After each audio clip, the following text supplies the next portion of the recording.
Meus queridos, em comunhão com toda a igreja, hoje nós estamos a viver nessa noite a coroação deste tríduo pascal, onde nós vivemos pelo mistério da liturgia da igreja, a paixão, a morte, e agora nós experimentamos a ressurreição do Senhor, na firme esperança daquilo que ainda nos acometerá, que é a concretização da ressurreição final, quando Jesus vier em glória e nos levar para, de maneira eterna, congregar a sua igreja celeste. Nós estamos a experimentar um pedacinho muito ínfimo do que é a glória dos céus, a glória dos céus. E hoje nós ouvimos tantos textos bíblicos do Antigo Testamento. Foram 7 leituras do Antigo Testamento. 7 textos que, como que fosse o destrinchar de uma leitura de uma missa dominical. E depois nós ouvimos a carta aos Romanos, a leitura do Novo Testamento e o Evangelho. Por que a igreja coloca na noite maior todos esses textos? Para nos mostrar o grande projeto de Deus. Meus queridos, Deus é eterno em amor, transbordante em amor e em felicidade. E essa felicidade transbordante Ele quis dividir com alguém que não era Ele mesmo. Por isso Ele fez tudo o que existe além dEle. A obra da criação, a primeira leitura nós ouvimos o livro do Gênesis. Hoje nós ouvimos o texto breve. Mas se você pegar o texto do Gênesis, o primeiro capítulo inteiro, segue o segundo capítulo, você vai ver como Deus criou tudo que existe. E Deus, ao criar tudo que existe, o texto escritor do livro do Gênesis diz que ele viu que era bom. Deus não fez nada de ruim, de mal. Não, Ele fez tudo o que era bom. Mas Padre, por que o mal no mundo? É o capítulo 3 do Gênesis. A infidelidade de Adão e Eva. Deus criou tudo em quantos dias? Em 7, o total, por conta o seu descanso, não é? Em 6 dias ele fez, e no 7º, por que ele descansa? Porque estava tudo pronto, e estava tudo muito bom. Mas a infidelidade do paraíso, aquele fruto proibido, de tantas árvores, eles tinham de experimentar aquela, e é bem verdade que é uma experiência que nós também vivemos. E aquela árvore entrou no mundo a desordem, o sofrimento e a morte, né? E aí nós vemos que depois de Adão e Eva, a confusão na criação ela vai se acirrando e aumentando. Se você pegar o livro do Gênesis, de Adão e Eva, a partir deles, depois os seus filhos, Abel, Caim, um vai matar o outro, vai entrar a desordem na criação, o homem se torna rixa um contra o outro, a desordem da Torre de Babel, ninguém se entende, ninguém fala a mesma língua, a discórdia, a briga, a confusão, a competição, a dissensão, a destruição um do outro. Essa experiência não agrada a Deus, porque Ele não tinha pensado nisso, por isso Ele vai observando isso, vai chegar ao cume em Noé, onde Ele diz, não tem mais jeito isso, e Ele destrói tudo pelo dilúvio. E depois de Noé, Deus vai pensar assim, o texto do livro do Gênesis vai dizer que Deus voltou atrás. Ele voltou atrás e pensou consigo mesmo, isso foi obra de minhas mãos, eu vou restituir o que eu criei. E Ele faz com Noé uma nova aliança. Eu vou restituir. E aí segue todo o Antigo Testamento. Se a gente ler todo o Antigo Testamento, nós vamos ver que Deus estava tentando restituir aquilo de bom que Ele fez, e perfeito Ele fez, né? Depois surge, Deus tem a ideia, eu preciso, né? Ele se levanta do seu descanso, ele se levanta, acabou o descanso, a minha obra-prima está na morte, está no sofrimento, acabou o meu descanso, e Deus vai instituir um último dia, além do sétimo, onde não mais vai haver aquilo que atrapalhou o projeto dele. É o que nós chamamos na teologia de oitavo dia. Haverá o oitavo dia, porque Deus se levantou do descanso. E celebrar a Páscoa é celebrar o levantar-se de Deus, que se aproxima e vem recriar. A tentativa do Antigo Testamento, em tudo que Deus faz, é visando esse grande dia que é o oitavo dia. Só que tem uma coisa que atrapalha esse oitavo dia, onde não haverá sofrimento, morte, dor e desordem. O pecado. É o pecado que causa desordem, morte, dor, sofrimento e destruição. Então Deus tem que resolver isso. O mundo, no pecado de Adão e Eva, entrou em trevas profundas, e Deus precisa vir iluminar e dissipar a treva, dissipar o pecado, arrancar aquilo que é o único empecilho do homem chegar a esse oitavo dia. O oitavo dia é congruente ao primeiro. Olha, o oitavo dia é a experiência do primeiro dia que Adão e Eva experimentaram a perfeição, onde não havia morte, sofrimento, dor. Alguém aqui já nasceu em condição como essa? Ninguém. Só Adão e Eva experimentaram o que de fato era o paraíso, que depois dele já veio a desordem. Então esse oitavo dia é o retomar. O catecismo da Igreja Católica chama isso de recapitulação.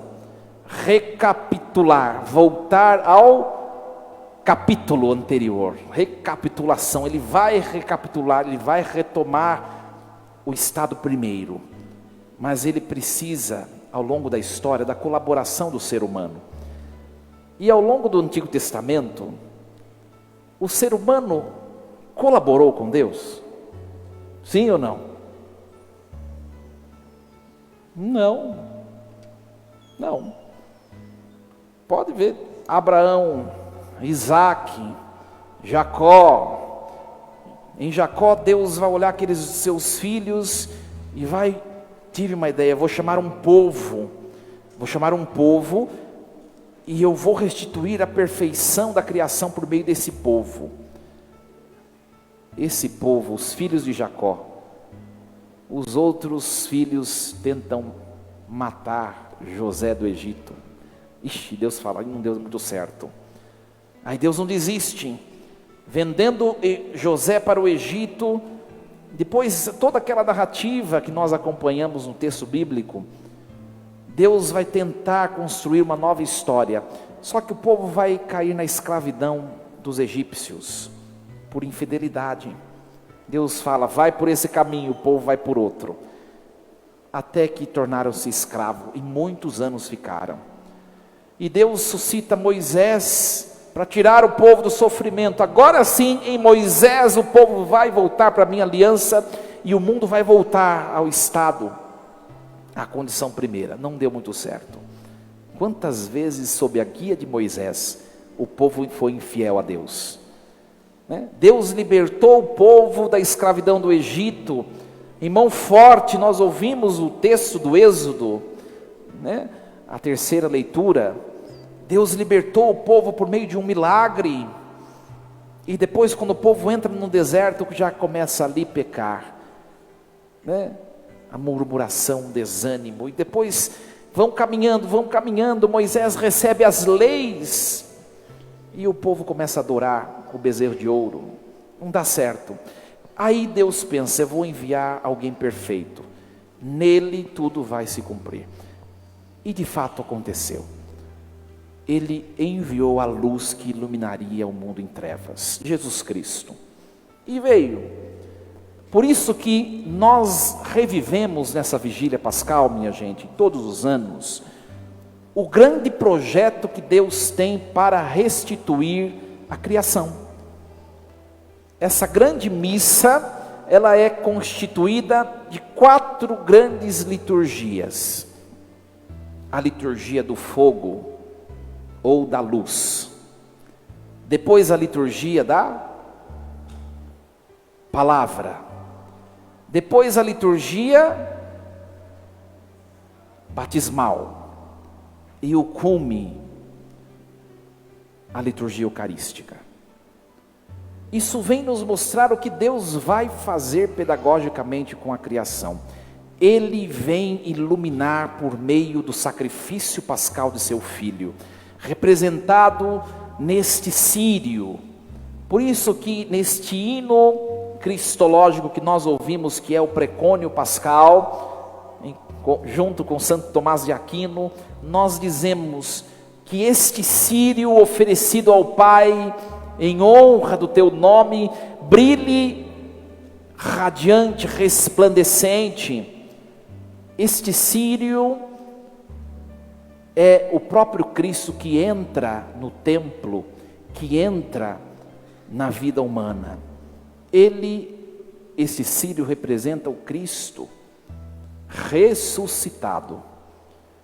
É muito interessante que nós vivemos, tudo o que vivemos em toda a missa, o mistério da paixão, da morte e da ressurreição. Nós impomos as chagas.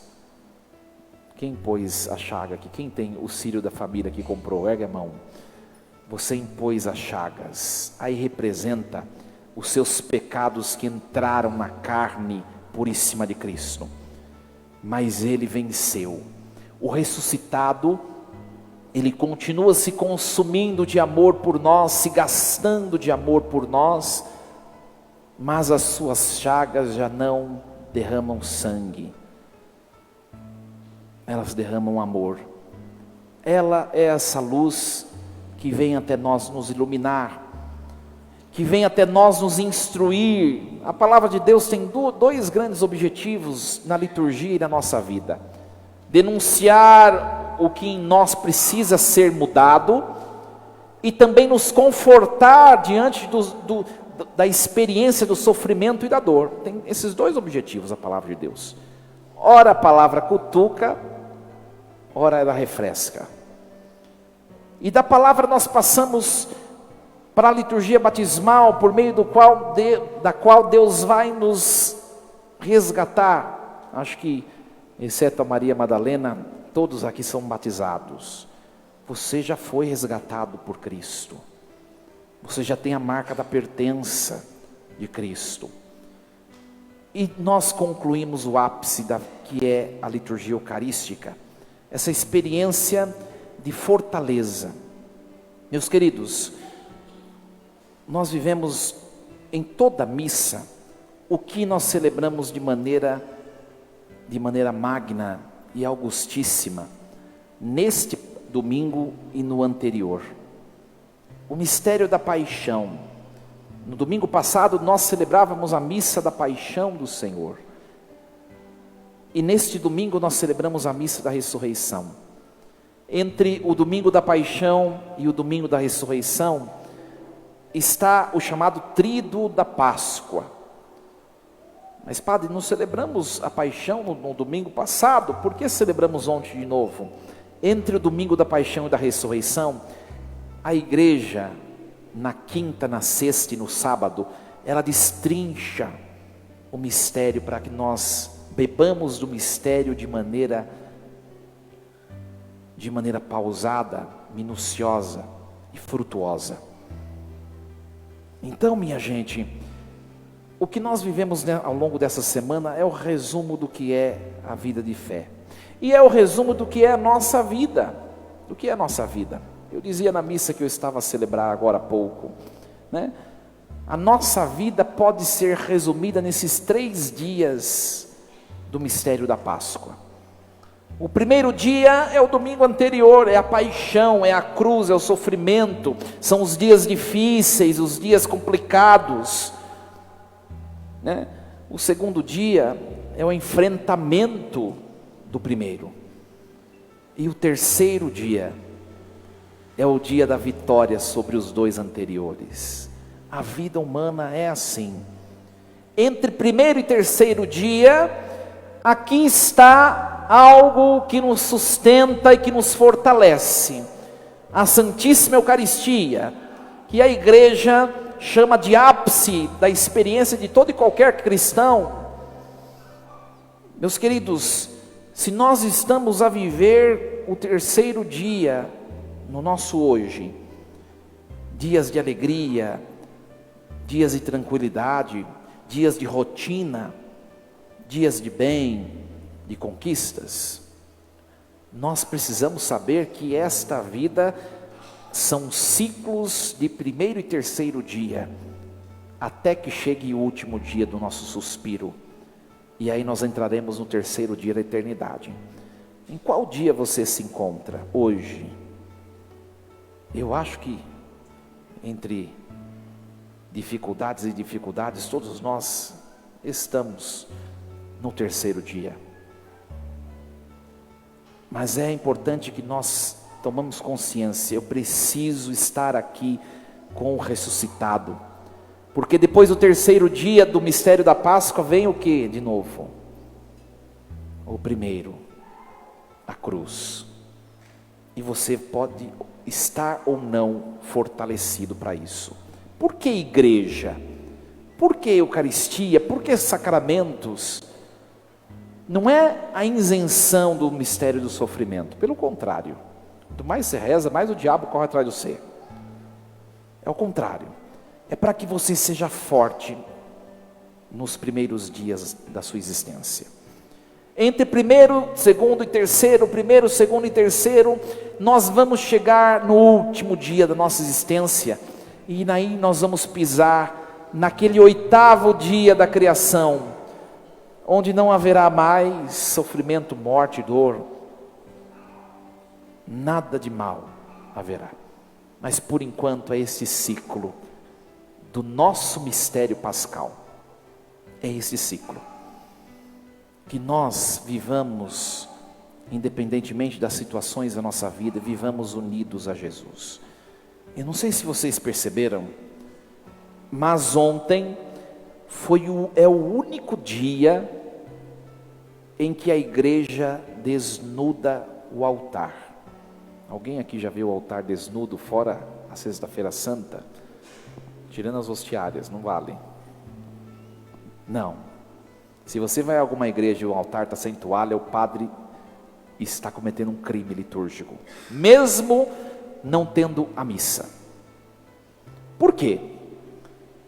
Porque nós celebramos a cruz na esperança da ressurreição sempre. Mesmo quando nós contemplamos a paixão do Senhor, Deus, Ele nos acalenta com a toalha da glória da ressurreição, e Ele nos alimenta com o ressuscitado. Consegue perceber que ontem nós celebramos a paixão de Jesus, a morte de Jesus, mas nós comungamos o quê? O ressuscitado. Nos momentos de dor, nos momentos difíceis, lembre sempre disso, o ressuscitado está sempre te esperando. E é a comunhão com o ressuscitado que vai fazer com que as nossas mortes se transformem em vida. Isso é belíssimo. Hoje nós cantamos este precônio pascal, que diz, ele vai contar um pedaço da história da salvação. O povo que sofreu a escravidão foi livrado com mão forte por Deus do sofrimento da escravidão. E nós hoje experimentamos não mais essa Páscoa judaica, porque o povo saiu do Egito, da escravidão, e sofreu novamente no deserto, mas nós celebramos uma vitória que não tem fim, que é a glória do céu. Hoje, diante do mistério da Eucaristia, quando depois do prefácio nós entoamos o hino do santo, o padre sempre diz Por isso nós vamos nos associar a todos os santos e anjos, cada Eucaristia no rito da consagração. Diante de cada altar em todo o mundo, ali estão todos os santos e anjos para adorar esse mistério, que é o mistério da nossa libertação. Por isso que no precônio pascal, o texto diz assim: exultem os coros dos anjos, exulte a Assembleia Celestial, porque o esplendor do Rei, Ele destrói as trevas que há no mundo. Lembremos-nos sempre disso, minha gente. Nós nos unimos aos anjos, aos santos, e aqui nós temos uma conexão direta e perfeita com Deus. Que Deus nos ajude, que isso seja motivo de alegria nessa noite. Nós estamos sendo visitados por Deus o tempo todo, por meio do mistério da Páscoa e pelo sacramento da Eucaristia. Hoje Maria Madalena será batizada, Maria Madalena estava olhando todo mundo com as velas acesas, e ela não tinha nas mãos. Na verdade colocaram, o padre mandou arrancar, E ela não tinha nas mãos a vela. Qual foi a sensação? Qual foi a sensação? Por quê? Porque a sua alma ainda está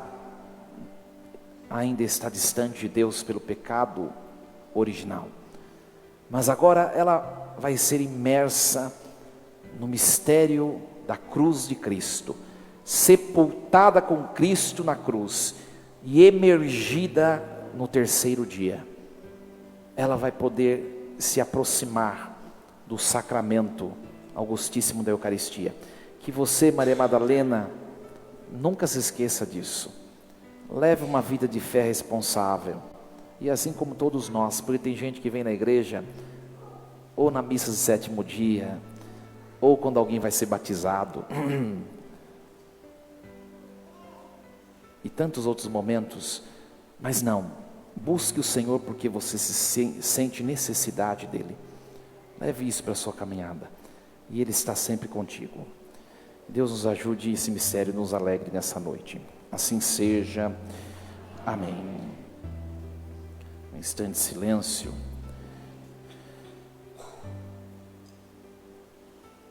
Coloquemos essa palavra de hoje no nosso coração.